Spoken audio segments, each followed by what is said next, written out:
আল্লাহ সম্পর্কে যারা কটূক্তি করে তাদের পরিণতির ব্যাপারে আল্লাহ বলছেন, আল্লাহকে নিয়ে যারা বিদ্রুপ করে, তাদের আল্লাহর শান মান নিয়ে যারা বেয়াদবি করে, এই সকল ব্যক্তিদেরকে আল্লাহ সুবহানাহু ওয়া তাআলা সূরা তাওবার 65 এবং 66 নম্বর আয়াতে আল্লাহ বলছেন, ওয়ালা ইন সাআলতাহুম লায়াকুলুন্না ইন্নামা কুন্না নাখুদু ওয়া নাল'াব قل أبالله وآياته ورسوله إن كنتم تستهزئون।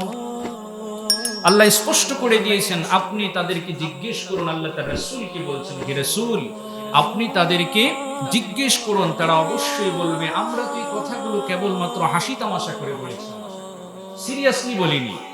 আবুল সরকারও তাই বলে, বা তার যারা চেলা চামুন্ডা আছে তারা যারা তার পক্ষে বলে, তারাও বলে যে এটা গানের ছলে বলেছে, এটা এই শানে বলেছে, এটা সিরিয়াসলি সে বলেনি। আল্লাহ এই সকল ব্যক্তিদের ক্ষেত্রেই বলছে যারা আল্লাহর সম্পর্কে বিরূপ মন্তব্য করে, হে রাসূল আপনি তাদেরকে জিজ্ঞেস করুন, তারা বলবে যে আমরা এগুলো হাসি তামাশা করে বলেছি। আল্লাহ তার নবীকে বলছেন, হে নবী আপনি বলে দিন যে কুল আবিল্লাহ, তোমরা কি আল্লাহ এবং তার আয়াতসমূহ তার রাসূলকে নিয়ে ঠাট্টা বিদ্রুপ করেছো?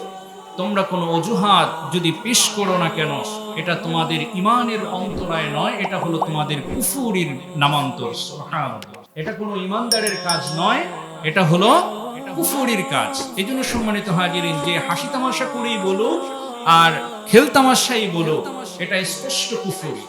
আল্লাহ সুবহানাহু ওয়া তাআলার যে জ্ঞান, তার যে সক্ষমতা, তার যে পবিত্রতা, এটা সীমিতকরণের যে অপচেষ্টা, তথাকথিত মন্তব্যগুলো আল্লাহ সুবহানাহু ওয়া তাআলার জ্ঞান ও ক্ষমতাকে সীমিত করার চেষ্টা করা হয় বিভিন্ন সময়, মানবীয় সিদ্ধান্তের সঙ্গে তুলনা করে, অর্থাৎ মানবীয় গুণাবলীর সাথে তুলনা করার চেষ্টা করা হয়, যেটা কখনোই আল্লাহর সাথে সমচীন নয়।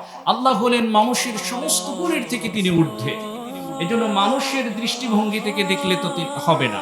আল্লাহ সুবহানাহু ওয়া তাআলার ব্যাপার, আল্লাহ সুবহানাহু ওয়া তাআলা আমাদেরকে কোরআনুল কারীমের ভিতরে বিভিন্ন জায়গায় আমাদেরকে সতর্ক করেছেন।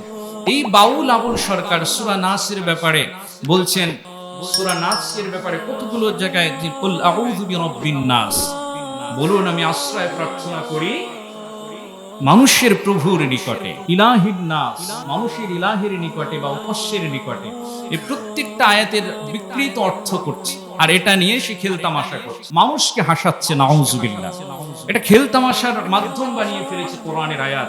আল্লাহ সুবহানাহু ওয়া তাআলার শানে এরকম বেয়াদবি যদি কেউ করে, তাহলে এর প্রতিবাদ করা প্রত্যেক মুমিনের ঈমানি দায়িত্ব।